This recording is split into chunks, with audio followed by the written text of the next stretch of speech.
I'd like to start off by recognising the traditional custodians of the land that I'm sitting on in Melbourne, Australia, the lands of the Wurundjeri people of the Kulin Nation.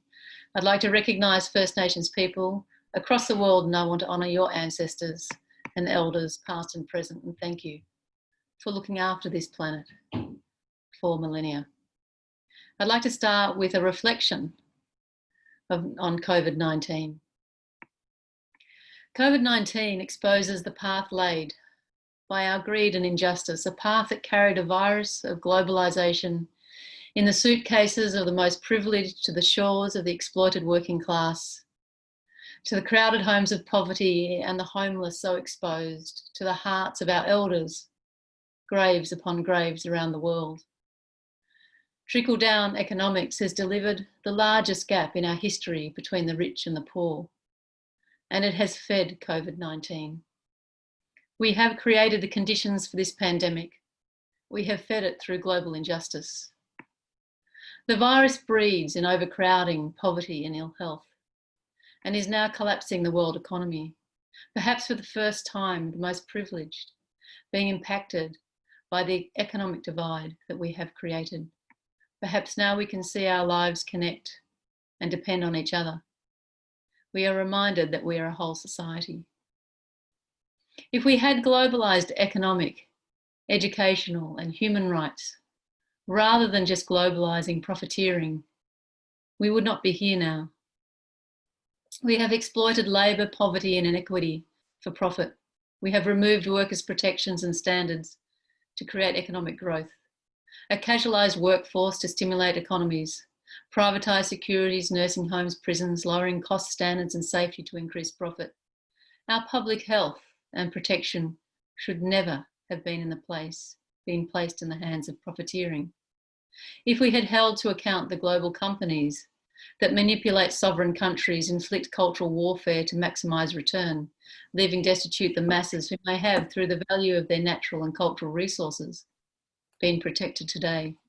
If we had demanded KPIs for corporations, World Banks, IMF and governments to deliver equity. If we had protected our elders. As our health and aged care professionals risk their lives each day. If we had invested in the income they deserve and ensured the standards for their safety, to ensure the safety of our most vulnerable and most precious families. Today may never have come. As we face the unrelenting power of this pandemic, it weighs heavy on the economic and mental health of the world. As people's livelihoods dissolve, we know that this virus devours those living with no income, crowded lives, ageing limbs and minds, those living unseen without means, women living with violence, as isolation breeds depression and fear and loneliness. And as millions of people newly arrived to the indignity of unemployment, the scrutiny of poverty, the anxiety and depression of an uncertain future, let us think about those who have lived with these conditions throughout their lives, not because of COVID, and ask whether this was ever just. And let's reflect on their resilience and strength and power to endure. You cannot build greatness on the despair of others and expect it not to crumble. A world economy must just be just that, an economy enjoyed by all, connecting people, planet, economy and justice. Our only solution is to protect the dignity of all peoples, and then we will suffocate this virus. First Nations people, the oldest cultures in the world, have always connected the life of the planet to their economies and to their people. And so now, how does impact investment, the service sector and its people connect to really deliver a just and impact-led recovery that benefits all people on our planet? Impact investment is an incredible revolution of capitalism to drive deep and enduring social and environmental change. As impact investors, you hold the potential and a light on a $30 trillion industry demanding financial instruments to put an end on corporate benefit at the expense of people and planet, and to end government and service sectors mopping up the damage. You're bringing your power and expertise to create a new economy, maturing capitalism from risk and return to embrace impact. And in this movement, the service sector the sector that I have been a part of. We're not simply a beneficiary of impact investment or SIBs. We have always been part of the ecosystem. We deliver a service not only to the people we serve, but to the corporate world and to government, mitigating and responding to the economic, social, cultural, and environmental damage over generations. But just like capitalism, the service sector has fundamental flaws that need to be understood if impact investment is to achieve its heady goals. Impact investors are experts in investment with social, cultural, and environmental awareness, but not experts in impact for social change. The biggest risk impact investment faces is making the mistakes of governments and sector has made for decades. The early stage of impact investment are following a similar trajectory with a focus on crisis response and siloed focus rather than investment into deep reform and prevention of entrenched injustice and disadvantage. The reality is that we have stagnated against many of the sustainable development goals for those at the most extreme end of economic disadvantage, largely due to poor understanding of cultural and power bias that underpins systems of services, economies, governance, measurement and analysis. Impact investment has the opportunity to leap over these mistakes, but it must understand the service system and what is needed to achieve impact against the SDGs. If not, the risk is the impact investment will appease corporate investor sensibilities by appearing to address ESG factors with little impact on the ground. Quantifying impact is a central tenet to impact investment, and the critical questions are, what are we measuring, how, why, but also who is measuring, who determines impact, and who holds the power. As Ashim Singh asks, who has a say in the construct of the system? To achieve a just and impact-led recovery that benefits all people and our planet, we must stop seeing the people at the grassroots as the beneficiaries, but as partners and leaders of reform. They bring the power, the knowledge, the leadership and integrity to reform. The organisations who are service deliverers, the investors who hold the money, and the government are enablers. But it is the people on the ground who are living with injustice and inequity that have solutions and strategies that will bring enduring change. What an investor considers an impact may not be what we or a community of people considers impact. Access to schooling, for example, should never be an impact measure.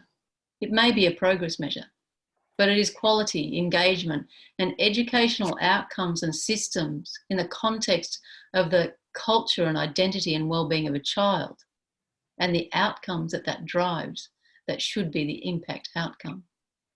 Currently, the G in ESG focus on corporate governance. Impact investment should reform the definition of governance to include the people at the heart of impact design, analysis, and reporting.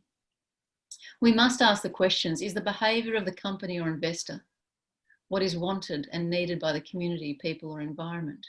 Is investment in prevention or crisis, strength-based or deficit-based, short-term or long-term, demanding or enabling? Impact investing is seeking to revolutionise capitalism, to mature it from the self-interest of risk and return towards global interests through transparency in impact and accountability. But at the same time, we need to revolutionise the service system, which itself has become a system that focuses on the well-being of organisations rather than the relevance and quality of service and impact to the people they are meant to serve. And this revolution is where Children's Ground was born. So I'm the CEO and one of the founders of Children's Ground. But Children's Ground was designed with and by First Nations people in Australia. The realities here share a global truth with many First Nations people who continue to lead, live and survive the oldest living cultures in the world and knowledge systems in the face of the greatest injustices in the world. Where Children's Ground works, some communities have no essential services, no water or power security, no access to housing, education or health. First Nations children where we work and the children and families who lead Children's Ground live with the statistics of being twice as likely to die at birth than the rest of Australians. Most will be hospitalised in infancy. Up to 90% of children under 3 can have otitis media impacting their hearing. Children are 10 times more likely to end up in child protection. Up to 100% of children in the Northern Territory jails are First Nations children. All families live in overcrowding and nearly all in economic poverty with intergenerational or underemployment. Most children have not finished school. Suicide rates are some of the highest in the world. Adults live with complex chronic illness, including rates of end-stage renal disease being 20 times at the national rates. All families have been impacted by historical forced removal of children, forced removal from their traditional lands, denial of their cultural systems of laws, knowledge and society. Communities are young, with people dying at least 10 to 15 years younger than the rest of the population. In these same communities are visionaries, strategists, First Nations law holders, doctors, teachers, artists who have worked tirelessly for change for future generations.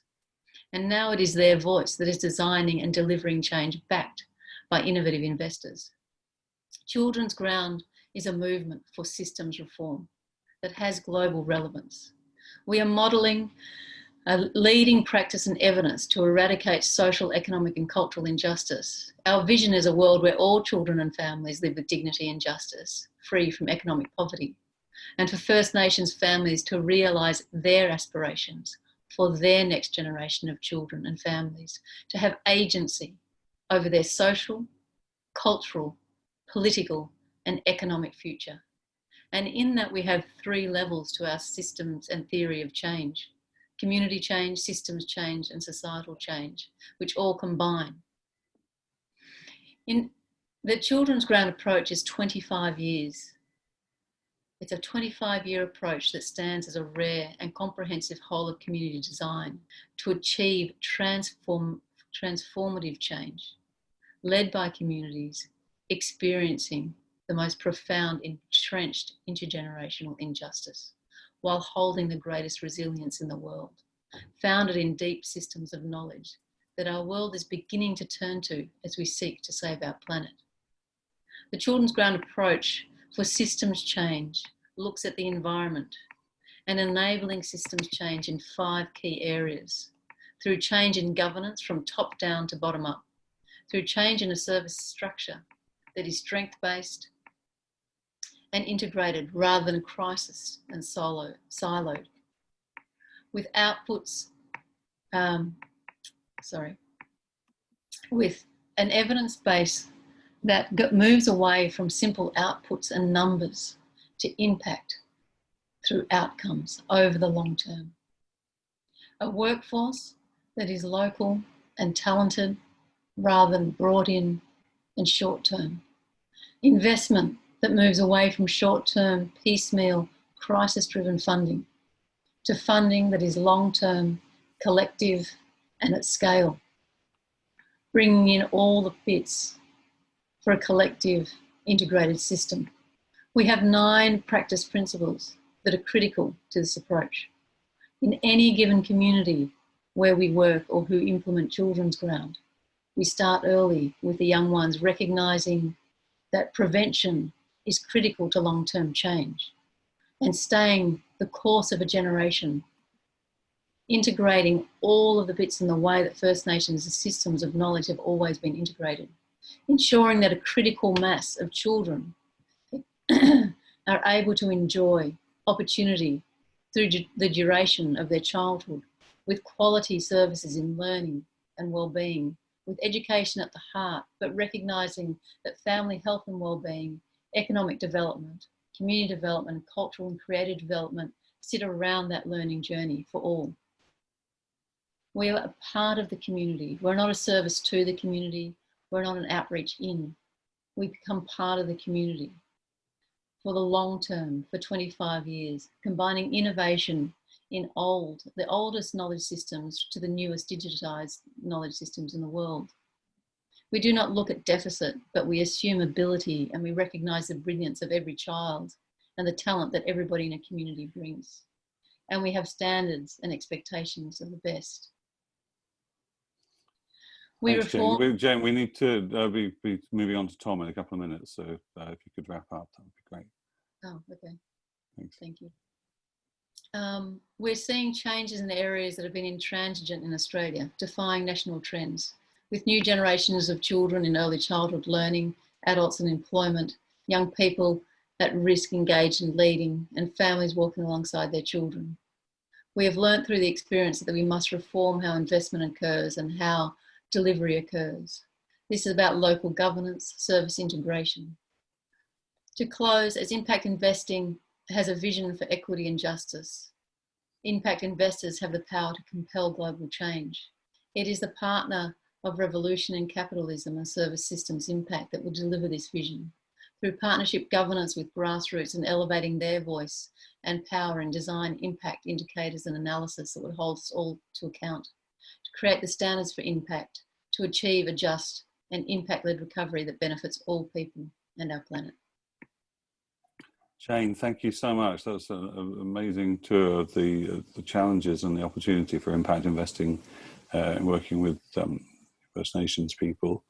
I'm going to turn to Tom, but we'll come back and we'll talk more about the some of the specific challenges that that you're wrestling with on the ground in getting impact investing to be all it could be in your situation. Tom, I'm going to turn to you now, and we're going to talk. We're doing a lot of work on climate change at the moment and fighting that, and want to hear a bit about what you're doing. Sure, and to pick up where Jane left off, Jane has been elucidated a number of fundamental flaws in our economic system, and I thank you for that. I'm going to point out another fundamental flaw, which is pretty obvious, that where market forces left unchecked will bake the planet. So I wrote a book about it. This is what it looks like. My day job is I run a venture fund. It's a $200 million fund that invests in technologies that look to solve the climate crisis, that look to decouple economic activity from environmental harm. So it's from the perspective of an active venture capitalist who's deeply worried about the potential heat death of our planet that I wrote this book. And the reason I wrote it is I see an emerging cultural war that is enormously unhelpful to this problem. I don't think you have to be a left-leaning Che Guevara fan to appreciate that today's economic engine is taking us off the climate cliff. That much is obvious. I don't think either, though, you need to be a Wall Street titan or a, what do you call them in England, a city boy or something, to appreciate that market forces, private capital, and big corporations are some of the most powerful tools that we have to get anything done. As a matter of fact, I don't think you could find a more centrist notion, neither right nor left, that we simply use the most powerful tools that we have to solve the most wicked problems that we have. Yet this centrist notion, this practical idea, is underpinning a new divisive cultural war, as I mentioned. There are those who would eliminate capitalism. This is led by Naomi Klein and that crowd. I'll return to this, but I find that an utterly naive position. I find it incoherent. I also find it a distraction from the real work that needs to be done. For example, I'm in Canada. We can't pass a revenue neutral carbon tax in this country without it being highly politically contentious. And yet La Revolution is meant to be more politically palatable to voters. In a democracy, you need to build a big tent. So I don't find it helpful to talk about La Revolution when we have 10 or 15 years left to mitigate climate. But that rhetoric doesn't sound so crazy if you think capitalism is represented by folks like the Koch brothers and Rupert Murdoch, two groups of people who have done more to kneecap action on climate than any other over the past 10 or 15 years. So when capitalism is equated with neoconservative market fundamentalism, I certainly agree that we can do without that. But that's not really what capitalism is. That's a caricature of a particular kind of vicious American-style free market capitalism. Capitalism means different things to different people. To an individual, it might mean the right to own your own bakery, or get options in a tech startup, or watch your RRSP grow so you can retire. Those are all personal notions of capitalism. At a systemic level, look, Sweden is as much a capitalist country as America. It's a different flavor of capitalism. Russia, crony capitalism. America is kind of a crony capitalism now as well. China has a state-guided capitalism. So I think we need to kind of pull apart what we mean by capitalism before we endorse the language of throwing capitalism out. So that's kind of why I wrote this book. I mean, there's kind of a reasonable middle ground that has held for a while now, where reasonable business people, reasonable civic leaders understand climate risk is real, but are arguing that a kind of a gradual incrementalist approach is offered. And that too, sitting in the middle between the throw capitalism out crowd and the free market crowd, is a dangerous distraction. 20 years ago it would make sense, but there's no longer any room for incrementalist approaches to climate. And so I would differentiate economic radicalism from political radicalism. And what I'm proposing in climate capitalism is a kind of economic radicalism that is politically centrist, as I put it. So we're leveraging the forces that the far left are so leery of. We're leveraging market forces. We're leveraging private capital. We're leveraging money markets and all that kind of stuff. And we're co-opting existing institutions like the IMF, the World Bank, and the World Trade Organization, and so on. I would note that to the left, the notion of tearing things down, you don't know what's going to replace it. This is what we're discovering in the United States right now. A guy like Trump runs around destroying institutions. It doesn't get rebuilt by something easily or overnight. We found that in Iraq. You can't build democracy from nothing. So the notion of tearing things down is very dangerous.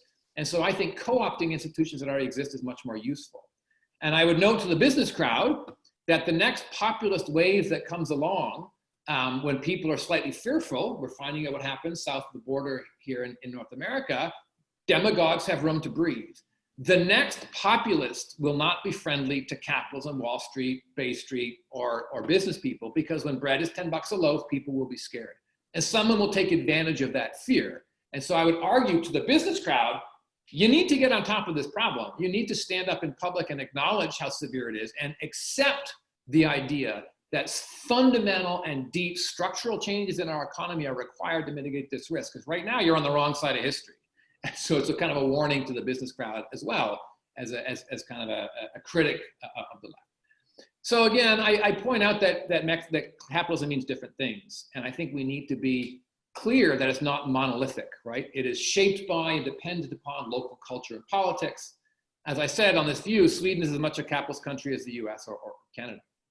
At its heart, private capital invested for profit with market rules imposed in the form of laws.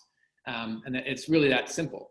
Now, the left and right have disagreed about many things over the years, legitimate disagreements, but I would point out that in climate capitalism is independent of traditional left and right debates. The division of labor goes back a long way. The moral frame was defined back after the French Revolution, right? The left is an activist government helping the poor fight for social justice.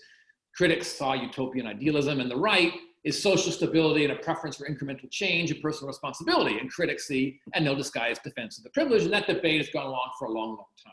Along psychological lines, the left see humans as fundamentally empathic and altruism as a core value. The right see us as self-interested with liberty and self-reliance as core values. These are at stake if in good faith, there's a differing view of how we make the world a better place. And the left's criticism has real bite in terms of inequality and injustice and poverty. These are real debates about real issues. My point, though, is to say that acknowledging capitalism has flaws is separate from wanting to throw capitalism out. Within the economic framework that we have to find a way to eliminate carbon emissions. It's that simple. So my point is a very pragmatic position. We take what tools work, we throw out what doesn't, and if we leave our dogma at the door, I would argue climate risk is independent of all of the internal debates between the left and the right about social justice and so on. It's about how we put a plug in emissions. That's it. We have 10 or 15 years to do it, so we need to kind of put our axes down and just ask the questions, what tools work? And I go through a whole bunch of these in my book. I won't do it in detail today because it's a sort of short overview. But I would point out something very simple. The notion of putting a price on carbon is as uncontroversial in economic circles as any notion you can find. Even Milton Friedman, the godfather of neoconservatism, agreed to price externalities. The fact that we're in a world today in North America where the right will not acknowledge market tools to solve this problem indicates how poor and impoverished this debate is. But pricing carbon is a bog standard, super efficient way of solving this problem, but is unfortunately insufficient. 20 years ago, we could have put a price on carbon, cranked it up over time and solved this problem. The market would solve that problem in the most efficient way possible. Right and left economists agree on that. But it's 2020, our house is on fire. And when your house is on fire, you don't care how efficient the fire hose is. That's what a price on carbon is. Its boast is efficiency. What you want is a hose that puts a boatload of water on your house. You don't care if it leaks. And so we need to look past the price on carbon and understand that the market interventions that we need to make now are fundamental, they are severe, and they need to be effective. They need to put a lot of water on this fire. So I'll point that out, that a price on carbon is kind of a foundation, but it's not enough. And I've outlined a bunch of different kinds of policies in my book. I think social finance has a big role to play. It's a leading role. It's been a leading role in clean tech for a while. It's been a leading role in renewables for a while. It's insufficient, but it's great to kind of show the market where to play and reduce some of that risk. So I'll finish with this, and there's lots of details there. But again, I'm emphasizing throwing out the baby with the bathwater in 2020, when we have 15 years left to put a cap on emissions, is incoherent and it is unhelpful. We need to build a bigger tent for those who might not want to act on climate to get in. That's the challenge. Working with those who don't agree with you is precisely the work that we need to do in a democracy, not wave our flag as to how morally pure we are and expect others to see the world as we see it. That's a dangerous distraction, I think, the left who wants to throw capitalism out. It's unhelpful. At the same time, I'll finish with this. In hindsight, look, the reasons for the French Revolution are obvious. Economic insecurity combined with the rejection of the basis of the economic system. Poor people starved and blamed rich people who had lost their sense of noblesse oblige, which was kind of how things worked back then. Chop their heads off. People are feeling that risk today, however fuzzy that feeling might be. So the warning to the business crowd, again, is get ahead of this issue. You need to own the word capitalism, and you need to rework it to mitigate climate risk. People are feeling that risk. Greta Thunberg has it right, and the kids know it. 10 or 20 years from now, they will look for scapegoats. So I'm a member of the business community. I'm a venture capitalist, and my warning is to my peers: get on top of this issue in a serious way, or 20 years from now, there's a target on our collective backs because we did not step up at a critical time and reshape our economic system, capitalism, in a way that was relevant. So radical economic change is not the same thing as radical political change. And that's what I argue in this book. And that's about a mile a minute. So I'm going to stop there because I'd rather discuss than talk at you. So thank you very much. Great. Well, thanks very much, Tom. So these are obviously very different viewpoints on the current economic challenges. One that I feel is very much sort of a sort of on the ground perspective from people who've been marginalized and victims in a way of the many social injustices that have been part of our system. And then the climate debate, I feel there's always this, we sort of get to this very high level systemic question about how do we reform the financial system from the top down. Often, I think, in terms of like a carbon price, you couldn't get more of a top down intervention. And I guess one of the challenges I found over the years with a lot of debates about impact investing is that we're trying to get this big system to work effectively with people on the ground. And I think climate, and I'm sure you agree with me on this, Tom. I mean, the climate change can only be stopped if people change their behavior on the ground. So ultimately there is a need to join up fundamentally with what people are doing on the ground. So I suppose the broad question is, how do we join up the top down and the bottom up to actually get the kind of social justice reforms that we need? And can impact investing, what role can impact investing play in that? And Jane, I'd be very interested to get your answer to that through the lens of what you're maybe telling us a bit about your practical experience of trying to get impact investors to back the kind of work you're doing. And you're on mute at the moment. Yeah, thank you. Thank you. And thanks for the question. Look, it's really interesting. I think that, I see impact investing, it's relatively new, early days in terms of SIBs globally and certainly in Australia.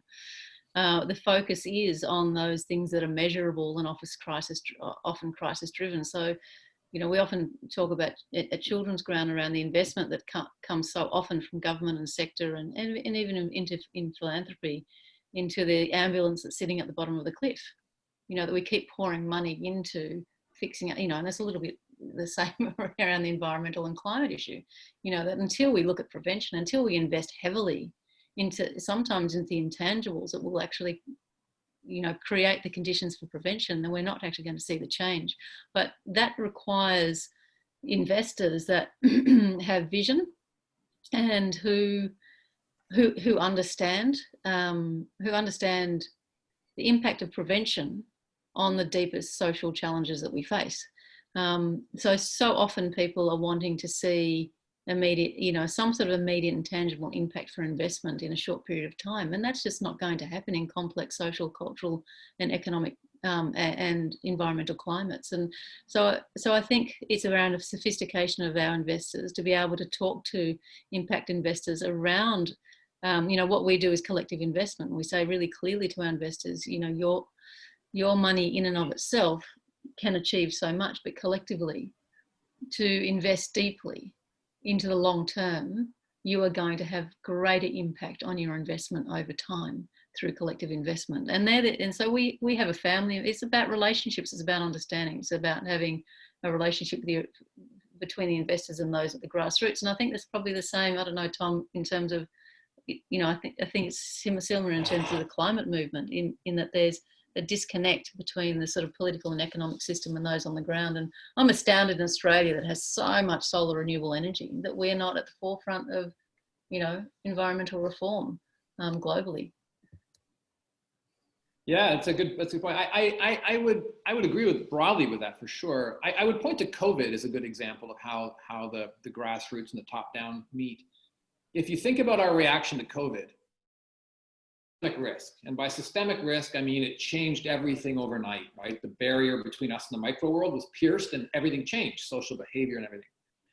The role of the public sector in that change is to act as the orchestra, right? Without a public sector providing a framework for behavior, providing an economic backstop for the private sector, all hell would break loose.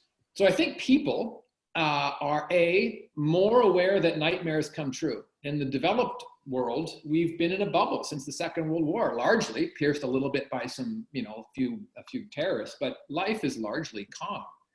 In the developing world, risk is real, and it's been real for a long time.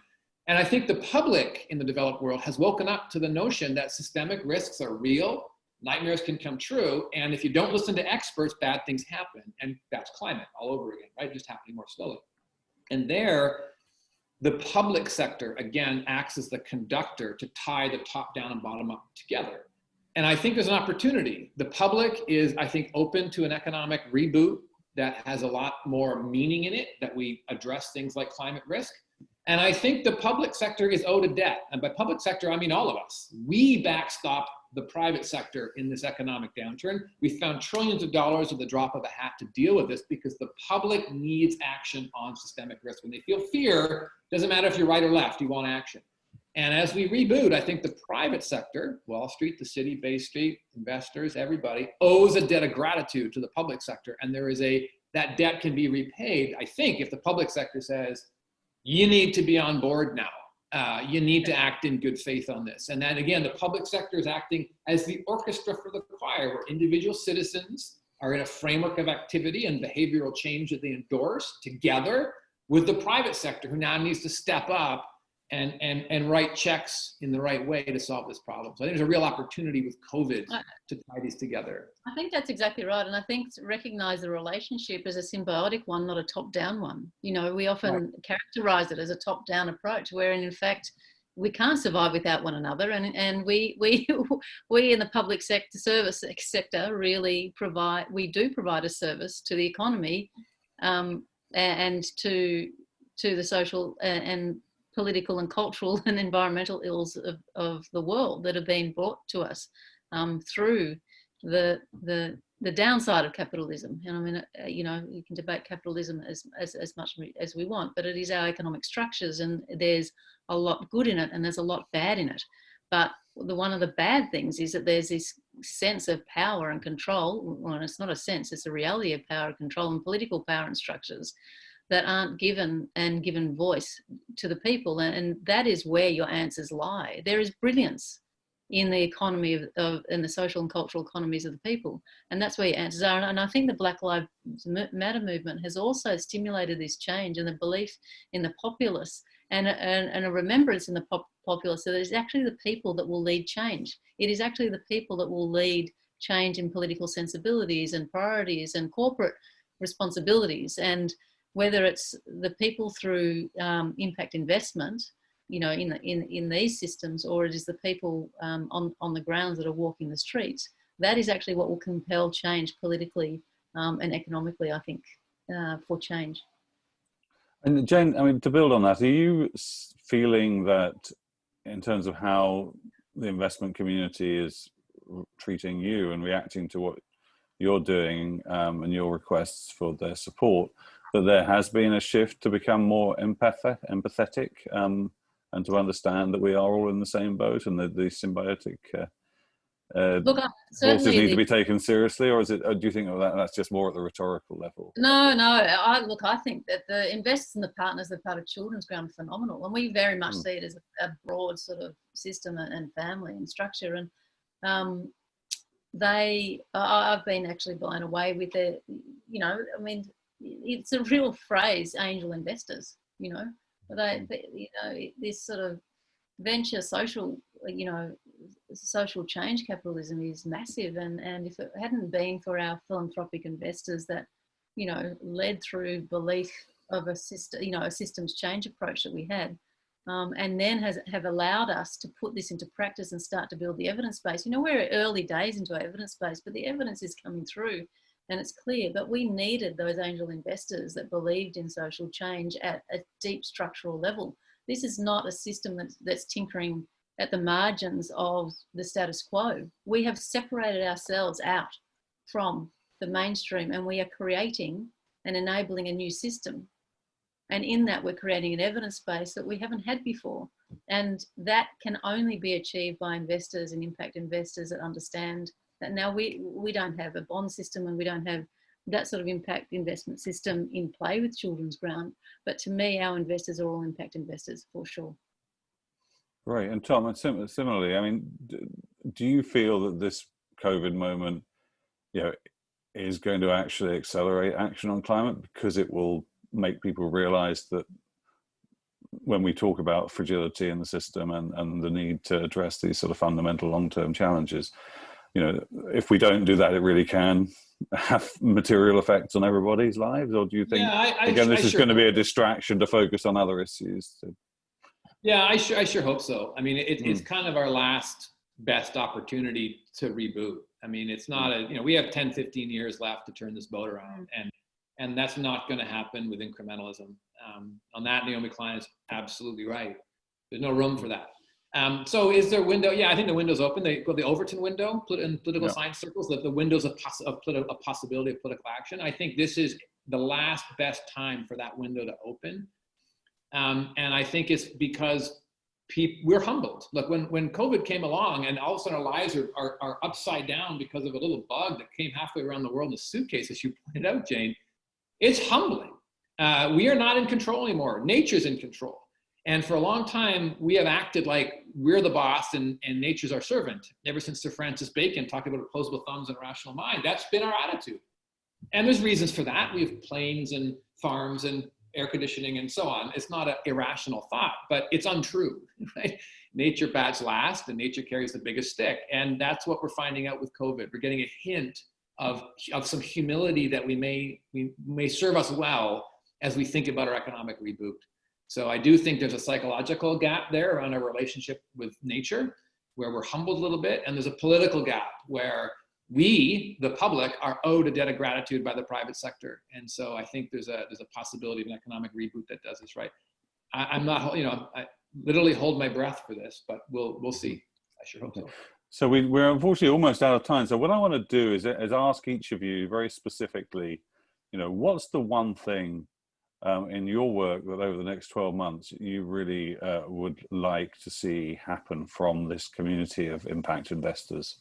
That would advance the work that you're doing? Is there one thing, one challenge, one ask that you have, for the community? Jane, I'll start with you. Oh, look, I can't. As a system change organisation, you can't go past the financial capability. We have the answers and solutions to some of the most complex sort of issues, and we know what will deliver change. And what we really need is the capital to be able to implement that at the scale and the quality that's needed. And are there specific product, I mean, if they come to you, there's a specific product that you're trying to raise money around, or are there a whole variety of different things? It's implementation of it. So when we talk about the 5 parts of Children's Ground, it is reform in education, reform in the way we do health, reform in terms of economic development, in place, in location with communities, and that requires resource and capital because it's driven by the grassroots with a governance system that we haven't seen before. We've turned governance on. Yeah, so it's really more capital is the key thing, and that would more capital and recognizing cultural bias and the bias of that comes with economic power, and understanding that as people progress in impact investment, not just with us but across the board, understanding cultural bias is critically important. Thank you. Tom, last word for you. Look, impact investing has been ahead of the curve on climate for a decade or more now, and I think the best thing that could happen is one of the investments that Impact has been in front of, hits it out of the park and shows more traditional investors that this is the place they want to move their capital. So I think a unicorn home run success from an economic perspective would validate the fact of what impact investors have been saying for a while. We build real value and we're ahead of the curve. Well, I think I find both of what you're doing and saying tremendously compelling. So I wish you both great success in the year ahead, because the world really needs you to succeed, and I hope that the impact investing community will come behind what you're proposing and really help move the needle forward over the next 12 months, because as you say, this is not something we can wait around on. The clock is ticking if we're going to solve these sort of dramatic systemic challenges. So thank you both for your time.